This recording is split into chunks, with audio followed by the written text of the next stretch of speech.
Shalom peuple de Dieu, shalom à vous, shalom dans vos familles.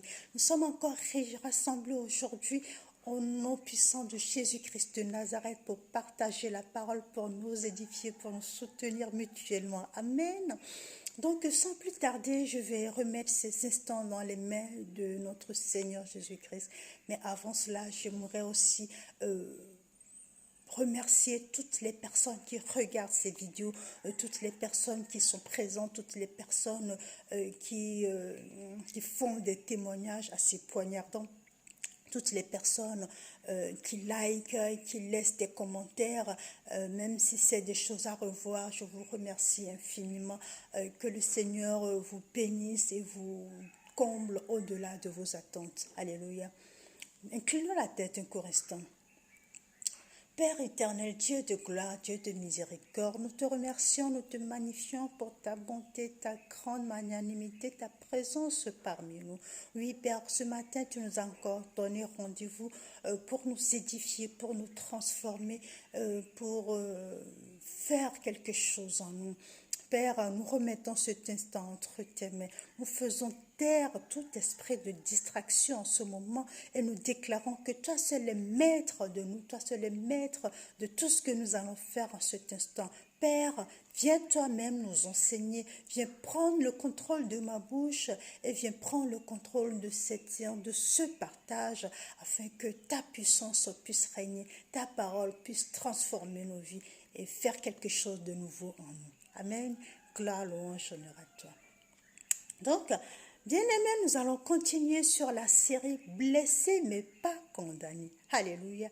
Blessés mais pas condamnés. Si en ce moment où je te parle, tu as quelqu'un à côté de toi, dis-lui, je suis certes blessé, mais je ne suis pas condamné. Alléluia. Parce que Jésus ne t'a pas condamné. Il est ressuscité à la croix pour toi, pour moi. Il a porté notre péché. Donc, nous ne sommes plus condamnés. Donc, aujourd'hui, nous allons parler de la blessure d'injustice. La dernière fois, nous avons parlé de la blessure de rejet. Là, nous allons parler de la blessure d'injustice. Alléluia. Donc, c'est quoi la particularité de cette blessure? La blessure d'injustice est en fait causée par les parents qui sont autoritaires envers leurs enfants. Ok? Ce sont des parents qui sont autoritaires, des parents qui sont rigides, des parents qui ne laissent pas passer certaines choses. Voilà, tu as fait, et puis il va te punir correctement, il va t'enfermer, il va te punir. Voilà, ce sont ces parents qui traumatisent. C'est en fait un traumatisme. Ce sont des enfants qui ont été traumatisés par leurs parents, très, très autoritaires. Donc, nous avons ici deux particularités. La première particularité, c'est que cette blessure d'injustice entraîne automatiquement la blessure de rejet. Ah, la dernière fois, nous avons parlé de la blessure de rejet. Qui vient qui découle du parent qui rejette l'enfant. Ok, ça découle des grossesses non désirées, ça découle des parents qui sont surpris par la grossesse de leurs enfants. On dit des fois cette grossesse c'est un accident. Mais avant de faire, c'était pas un accident, on est d'accord. Amen. Donc on dit des fois que cette grossesse est un accident, cette grossesse est l'indésiré. Donc ce sont les enfants qui sont victimes de ces grossesses qui sont souvent rejetés par leurs parents. Donc cela entraîne automatiquement la blessure d'injustice. Pourquoi? Parce que les parents qui sont autoritaires, qui sont rigides, ce sont des parents qui, d'ores et déjà, dans leur mental, ont rejeté leur enfant. Ce sont des parents qui ne sont pas prêts, en fait, à avoir des enfants. Et puis, ce sont des parents qui reproduisent systématiquement ce que eux ont vécu de leurs parents. Et donc, c'est un petit peu logique que la blessure de rejet entraîne la blessure d'injustice, que le parent qui est rigide, qui ne veut pas avoir d'enfant, dès qu'il a l'enfant, il a un comportement autoritaire envers l'enfant, il méprise l'enfant, il est haineux envers l'enfant parce qu'il a une sorte de colère en lui. une sorte de haine, de rancune qu'il déverse sur l'enfant sans le savoir. Et donc, par la suite, ça c'est pas particulier aux blessures d'injustice, c'est particulier à toutes les blessures. C'est une personne qui a la blessure d'injustice attire automatiquement des personnes qui ont cette blessure. Je m'explique. Lorsque une personne a la blessure d'injustice sur son chemin, sur sa route, dans sa vie, dans son parcours de vie, il va tout le temps croiser que des personnes qui ont des blessures d'injustice.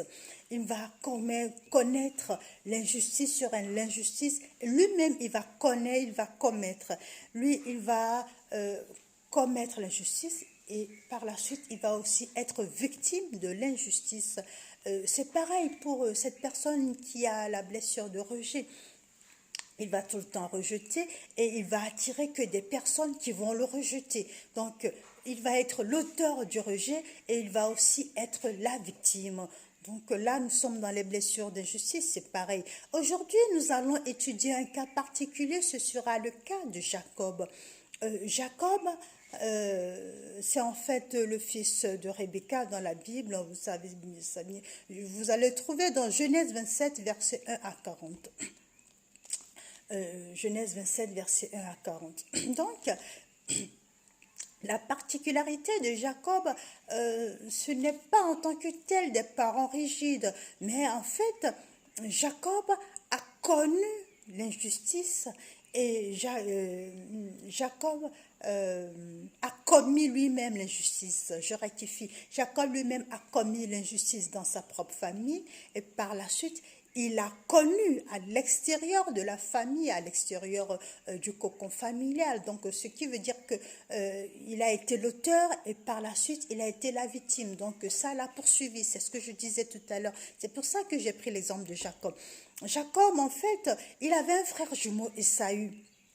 Mais il lui a volé le droit d'aînesse parce qu'à l'époque, les aînés prenaient la bénédiction, une sorte de bénédiction particulière chez les parents, surtout chez le père, voilà, pour pouvoir accroître spirituellement, pour pouvoir être fort, pour pouvoir tenir bon dans les combats et tout ça. Donc, Ésaü était le frère aîné de Jacob. Donc, Ésaü, logiquement, c'était lui qui devrait avoir le droit d'aînesse. Mais Jacob a commis l'injustice à l'époque. Donc, pourquoi je dis ça? Parce que Jacob a pris la place de son frère.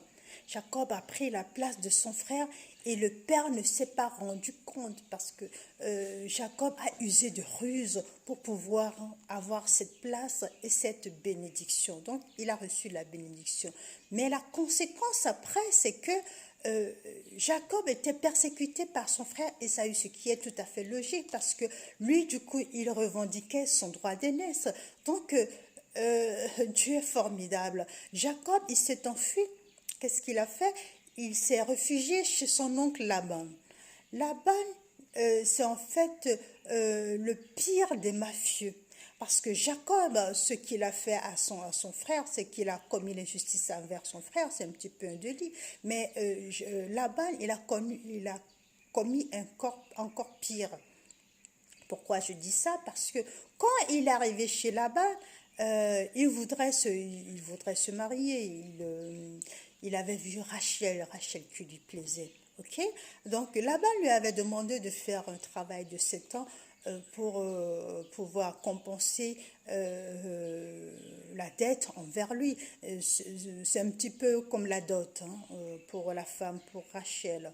Sauf que il a fait ces 7 ans, il a même fait plus, mais au lieu d'avoir Rachel, la femme qu'il préférait, la fille qu'il voulait, qu'il attirait, là-bas lui a présenté Léa, sa sœur. Et en fin de compte, il s'est retrouvé avec ses 2 sœurs. La moralité, c'est que quand il était avec son père, Jacob, il a commis l'injustice envers son frère. Et bien là, chez Laban, il a reçu le double. Alléluia, il a reçu le double. Parce que chez son père, il a juste volé le droit d'aînesse de son frère. Mais ici, là-bas, lui a fait voir de toutes les couleurs. Il lui a fait travailler plus. Il lui a donné 2 femmes au lieu d'une. Il y en a encore d'autres grâces. Donc, je vous encourage vivement à lire ces paroles chez vous. Ça vous sera bénéfique, ça vous fera du bien pour pouvoir voir un petit peu la logique de Laban et de Jacob. Mais il y a une bonne nouvelle dans cette histoire, c'est que Jésus est là pour nous pardonner. Pour nous pardonner quand, à quelle occasion? Quand nous nous repentons, quand nous allons devant lui avec un cœur sincère, avec un cœur repentant. Ça, je ne cesserai jamais de le dire. David avait un cœur de repentant. David allait devant Dieu en pleurant, en s'agenouillant, en s'humiliant, en mettant du sang sur la tête. C'est comme ça que Dieu pouvait sauver Daniel, pouvait lui acquérir ses fautes, lui acquitter ses fautes. Mais là, nous aussi, nous qui avons ces blessures d'injustice et qui commettons injustement, parce que la plupart du temps, quand on a ce genre de blessures, on ne se rend pas compte que nous-mêmes, nous blessons d'autres personnes, que nous-mêmes, nous frustrons, nous sommes auteurs de ces blessures envers les autres. Et ça continue et ça se perpétue. Donc, qu'est-ce qu'il faut faire? C'est-à-dire que nous devons pardonner d'abord à nous-mêmes, nous devons pardonner aux parents qui nous ont légué injustement ces blessures. Des fois, c'est une sorte de transmission, voilà, c'est une sorte d'héritage. On est avec la colère, on est avec le doute, on est avec pas mal de choses qu'on n'a pas choisies parce que les parents ont été comme ça et puis voilà, on l'hérite. La Bible nous dit, nos pères ont mangé des raisins et les enfants souffrent. Donc nous souffrons quelque part aussi des blessures de nos parents qui nous ont léguées. Et donc, c'est à nous de nous pardonner, c'est à nous de demander pardon à Dieu pour eux. Et aussi, à nous devrons aussi les pardonner. Il ne s'agit pas juste d'aller devant Dieu, de dire, Père, pardonne-leur. Non, il faut que toi, à l'intérieur de toi, tu acceptes de leur pardonner, puis de pouvoir avancer. Donc, comment reconnaître aussi ces gens qui ont ces blessures? Ce sont des gens qui sont assez rigides. Ils sont rigides, ils sont très carrés. On les trouve souvent dans l'armée. On les trouve souvent dans l'armée. Ce sont des gens qui sont catégoriques. Quand ils disent quelque chose, il faut le faire, sinon ça ne va pas bien chez eux. Et en fait, ce sont des gens qui arrivent très facilement à la main. Ils sont colériques, ils sont bagarreurs et puis ce sont des gens qui tapent souvent leurs enfants, leurs femmes. Ils sont très violents. Donc, ils se justifient aussi beaucoup et dès qu'ils font quelque chose, ils vont toujours trouver une explication. Même s'ils savent qu'ils n'ont pas raison, ils vont trouver une explication. Et puis, ce sont aussi des gens qui travaillent beaucoup. Alléluia. Ils travaillent beaucoup, ils sont très exigeants dans leur travail. Ils ont du mal à déléguer. Comme la plupart du temps, ils sont des responsables. Mais on ne les verra jamais dire, allez, toi, tu peux m'aider à faire ci, toi, tu fais ça. Mais ils vont tout le temps faire les choses par eux-mêmes parce qu'ils n'ont pas confiance aux autres. Alléluia. Ils n'ont pas confiance aux autres. Donc, si nous voyons un petit peu la suite de l'histoire de Jacob, c'est le jour où Jacob a décidé de pardonner à son frère, non, de demander pardon à son frère, parce que c'est en fait lui qui a blessé son frère. Donc, le jour où il a décidé de demander pardon à son frère, il a pris des bœufs, il a pris des moutons, il a pris des servantes, des serviteurs pour pouvoir offrir à son frère. C'est là que Dieu a agi dans sa vie. C'est là que Dieu a changé le cours de son histoire. C'est là que Dieu lui a donné un autre nom, un autre prénom. Donc toi qui me suis en ce moment et qui me dis, ouais, certainement moi je me retrouve dans ces blessures. Oui, j'ai ce genre de blessure. Oui, comment faire? Je vais te dire qu'il y a une très bonne nouvelle pour toi. Alléluia. Tu peux encore comme Jacob, aller devant le Père, aller devant cette personne si tu as le courage, si tu as le cran pour lui demander pardon et attirer la miséricorde divine. Parce qu'en fait, si vous voulez, la repentance, c'est cette chose qui déclenche la miséricorde divine. C'est un petit peu comme si tu mets Dieu devant le fait accompli, tu lui dis, moi maintenant j'ai demandé la repentance, moi j'ai apporté ça, il faut que tu déclenches la miséricorde, il faut que tu me bénisses. C'est un petit peu comme si tu lui demandes le droit d'aînesse en quelque sorte. Voilà. C'est ça la vraie repentance. Tu donnes quelque chose à Dieu, tu provoques son cœur, tu touches son cœur et là il ne peut que te bénir. Quand Jacob a décidé de pardonner à son frère, qu'il a commencé à offrir des choses à son frère, la Bible nous dit que l'ange est descendu, l'ange a lutté avec Jacob cette nuit et il a changé le cours de son histoire. Pourquoi l'ange a lutté avec Jacob? Parce que Jacob n'avait pas que ces blessures. Là, nous avons dit tout à l'heure, l'injustice entre le rejet entraîne l'injustice, donc il doit y avoir sûrement d'autres blessures qui sont en lui, qui font qu'il n'arrive pas à avancer, qui font que sur son parcours, sur son chemin, il n'attire que des gens comme ça. Donc si tu me suis, si tu m'écoutes en ce moment et que tu sais que tu n'attires que des personnes injustes, tu n'attires que des personnes rejetées, tu n'attires que des personnes qui te persécutent, tu n'attires que des personnes malhonnêtes qui ne sont pas sincères, qui sont là pour profiter de toi, il y a une très bonne nouvelle pour toi.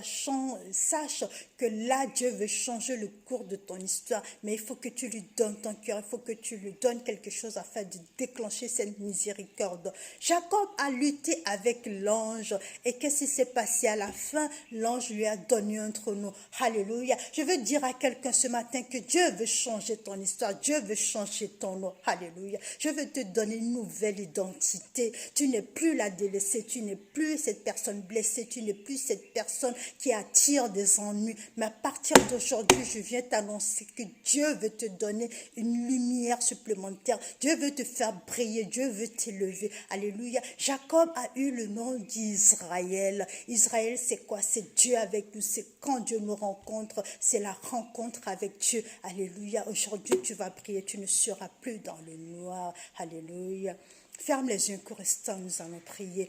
Si tu connais cette chanson, je te prie, chante-le à tue-tête. Parce qu'à partir de cet instant, nous allons rentrer dans une colère saine. Nous avons deux sortes de colère, bien-aimés. Il y a la colère mauvaise qui attire des ennuis, que Dieu n'aime pas, il nous éloigne même de la présence de Dieu. Et puis il y a la bonne colère qui nous rame, qui nous donne du zèle pour la parole du Seigneur, qui provoque la miséricorde divine. Donc tu vas rentrer dans cette bonne colère, cette colère qui va te donner du zèle, de l'ardeur pour pouvoir prier et déclencher quelque chose. Parce qu'à partir de maintenant, nous allons faire une autodélivrance. Tu ne vas pas courir après un homme de Dieu, viens me délivrer, mais toi-même tu vas te parler à toi-même afin de pouvoir arrêter d'abord le processus de blessure en toi et ne plus attirer ces genres de personnes qui ont ces blessures. Ferme les yeux que restons.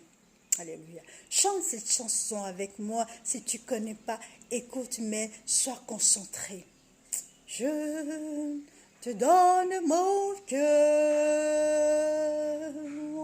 Il ne m'appartient plus. Ce que j'ai de meilleur, tout est pour toi, Jésus. Un parfum de valeur sur moi est répandu. C'est l'offrande de mon cœur. Je suis à toi, Jésus. Prends mon cœur, prends mon âme, oh, je te donne tout.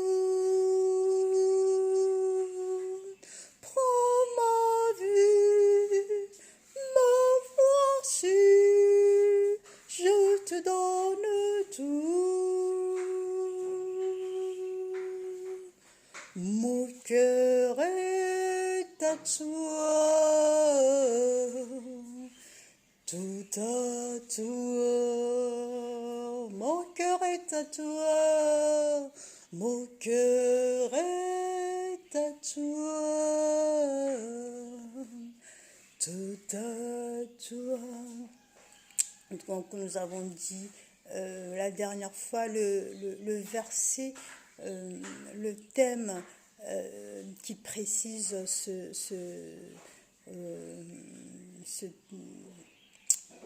le texte, le verset qui précise ce thème.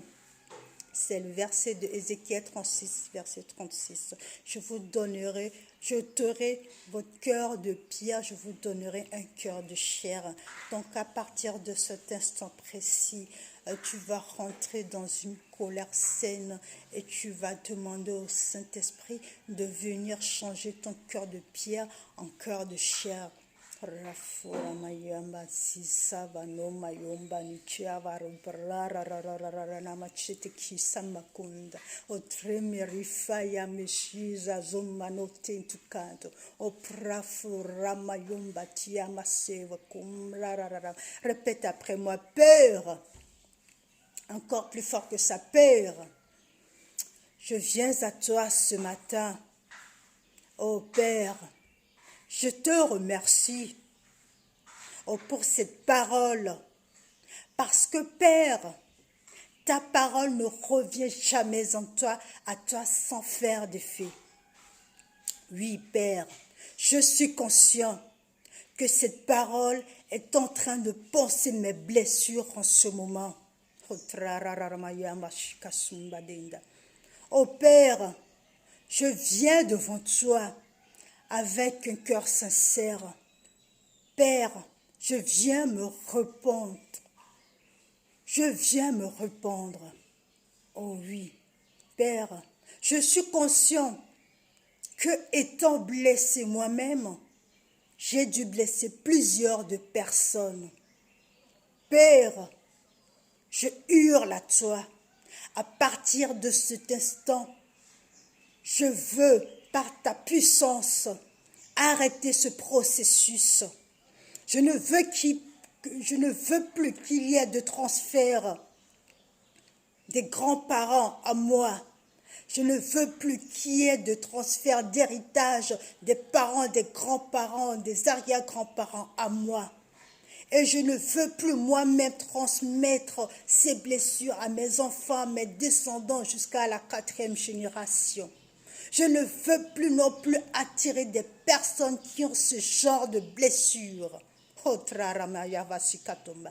Père éternel, en ce moment même, je viens à toi, parce qu'il n'y a que toi qui puisses le faire. Père, à Golgotha, ton fils a coulé ton sang qui a lavé mes blessures, ton sang qui a pansé mes blessures, ton sang qui a porté mes péchés et ton sang qui m'a ressuscité. Et oui, Père, en ce moment, je veux être une personne nouvelle. Je veux avoir une nouvelle identité. Cette identité que tu as donnée à Jacob, il est devenu Israël. Donne-moi une nouvelle identité, Père. Donne-moi un nouveau départ, Père. Aide-moi à pardonner à tous ceux-là à qui j'ai offensé et à repartir avec toi. Alléluia. Alléluia. Merci, bien-aimé. Donc, si tu as fait cette prière, sois sûr que Dieu t'a visité. Et sois-en sûr que dans les prochains mois à venir, tu vas avoir une nouvelle identité, un très beau témoignage. Donc, tu vas encore chanter cette chanson avec moi. Et après, nous allons nous quitter. Alléluia. Qui suis-je pour que le roi des cieux m'ouvre ses portes?